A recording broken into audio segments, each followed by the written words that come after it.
আসসালামু আলাইকুম, আশা করি সবাই ভালো আছেন। বর্তমান ইসরায়েল আর ইরান যেভাবে যুদ্ধ চলতেছে, আপনারা সবাই ইরানের জন্য দোয়া করুন। আমরা যারা মুসলমান আছি সবাই ইরানের জন্য দোয়া করুন। আমি মনে করি সুন্নি কে ওয়াহাবি কে শিয়া এটা না ভেবে সবাই ইরানের জন্য দোয়া করুন। যে ইসরায়েল আমাদের মুসলমানের রূপে বোমা ফেলতে পারে, তার সেই ইসরায়েলের পক্ষে আমরা কিভাবে তার পক্ষে আমরা সাপাই গাই।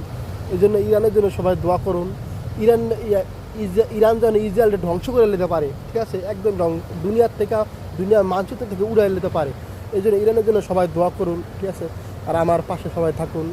আমার একটা ছোট্ট একটা চ্যানেল, সবাই একটু হেল্প করেন আমার চ্যানেলটা একটু বড় হতে পারে। সবাই নিচে দেখুন সাবস্ক্রাইব বাটন আছে, একটা টিপের মাধ্যমে আমার চ্যানেলটা বড় হতে পারে। এই জন্য আশা করি সবাই ইরানের জন্য দোয়া করুন। আর মুসলমান যারা যাচ্ছে সবাই ইরানের জন্য দোয়া করুন, যেন ইসরায়েল নামের মানচিত্র থেকে দুনিয়া থেকে উঠে যেতে পারে। আসসালামু আলাইকুম।